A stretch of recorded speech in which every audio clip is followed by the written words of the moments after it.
बिस्मिल्लाहिर्रहमानिर्रहीम अस्सलाम वालेकुम। वेलकम टू अल्लाहरम व्लॉग। मैं खैरियत से हूँ। उम्मीद है अल्लाह ताला के फजल करम से आप भी खैरियत से होंगे।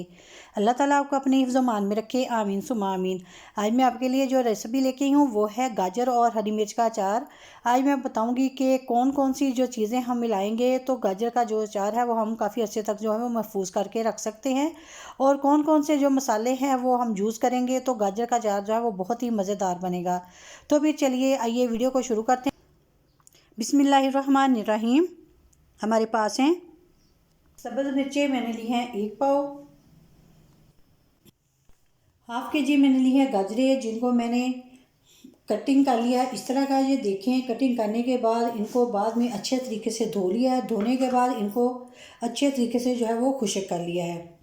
किसी कपड़े के ऊपर फैला दें या 1-2 घंटे के लिए, या फिर आप किसी खुले बर्तन के अंदर जो इनको फैला के खुश्क कर लें। ये देखिए मैंने इनको बहुत अच्छे से जो है वो खुश्क कर लिया है।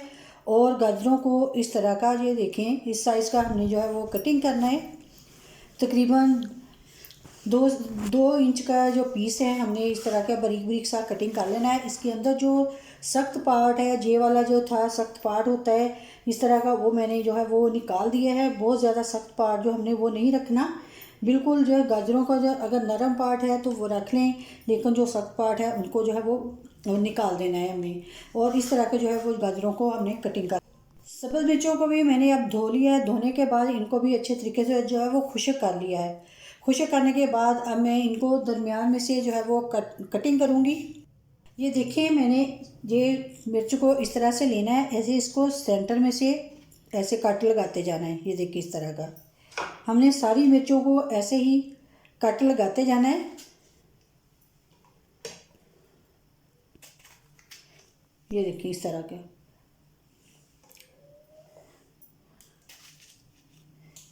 इसी तरह मैं सारी मिर्चों को जो है वो कटिंग कर लूँगी। और अगर आप चाहें तो डंडियाँ इसकी उतार दें, अगर नहीं चाहे तो फिर ना उतारें। ये देखिए मैंने तो इसकी डंडियाँ नहीं उतारी, मैं ऐसे ही ये मिर्चों को जो है वो रख रही हूँ। जो मिर्चें थी उनको मैंने कटिंग कर लिया है। ये देखें सारी जो मिर्चें हैं बहुत अच्छे तरीके से इस तरह से कटिंग कर लेनी है। सरसों का तेल है ये मैंने लिया है तकरीबन 4 से 5 टेबल स्पून के करीब होगा। यानी कि ये जो मैंने कप लिया है ये थोड़ा सा कप से कम है, पूरा भर के कप नहीं है।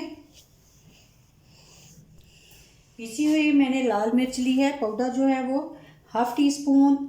1 टीस्पून मैंने कुटी हुई लाल मिर्च ली है। और 1 टेबल स्पून मैंने हल्दी ली है।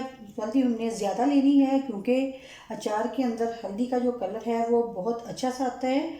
और 1.5 टेबल स्पून के करीब मैंने लिया है नमक। आप अपने जायके के हिसाब से नमक और मिर्च जो है वो डाल सकते हैं। अगर आप नमक ज़्यादा पसंद करते हैं तो ज़्यादा डाल सकते हैं, अगर आपको नमक कम पसंद है तो आप कम डाल सकते हैं। साबुत धनिया मैंने लिया 1 टेबल स्पून, सफ़ेद ज़ीरा 1 टेबल स्पून, सौंफ 1 टेबल स्पून, कलवंजी ये भी 1 टेबल स्पून, और साबुत जो मेथे होते हैं वो भी 1 टेबल स्पून। मसालों को ग्राइंडर के अंदर डालकर तो दरदरा सा पीस लेंगे। मसाले को देखें मैंने इस तरह का दरदरा सा जो है वो पीस लिया है। बहुत ज़्यादा बारीक नहीं करना, थोड़ा सा मसाले को दरदरा सा रखना है ताकि इसकी खुशबू जो है बहुत अच्छे से आए।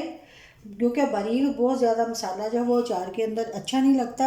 हमें जो है वो इसी तरह का दरदरा सा मसाला चाहिए। माशाल्लाह से बहुत ही अच्छा सा मसाला जो है वो मैंने पीस लिया है। कढ़ाई को मैंने चूल्हे के ऊपर रख दिया है और फ्लेम को ऑन करने के बाद उसके अंदर सरसों का तेल जो है वो डाल दिया है। जैसे ही तेल जो है वो अच्छे तरीके से गर्म हो जाएगा तो इसके अंदर जो है वो मैं गाजरें जो है वो ऐड कर दूंगी। तेल को जो है बहुत अच्छे तरीके से जो है वो गर्म करना है। तेल गर्म हो चुका था, मैंने उसके अंदर जो है वो अब गाजरें जो है वो डाल दी हैं। गाजरों को तकरीबन 3 से 4 मिनट तक ऐसे ही पकाना है। मीडियम फ्लेम के ऊपर हम पकाएंगे। ये देखिए माशाल्लाह से गाजरें जो है अब काफ़ी हद तक जो है नरम भी हो चुकी हैं और उनका पानी जो है वो भी काफ़ी हद तक जो है वो खुश्क हो चुका है। अब मैं इसके अंदर ऐड करूँगी सब्ज़ मिर्चें। सब्ज़ मिर्चों को बहुत ज़्यादा फ्राई करने की जो है वो ज़रूरत नहीं है। इनको तकरीबन 1 से 1.5 मिनट ही जो है वो फ्राई करना है। जैसे मिक्स जो है वो अच्छे तरीके से करते जाएं ताकि जो गाजरें भी और मिर्चें जो है वो दोनों अच्छे से जो है वो फ्राई हो जाएं। जैसे जैसे ही मिर्चें जो हैं और गाजरें फ्राई हो जाएंगी, फिर इसके अंदर मैं ऐड कर दूंगी स्पाइसेस।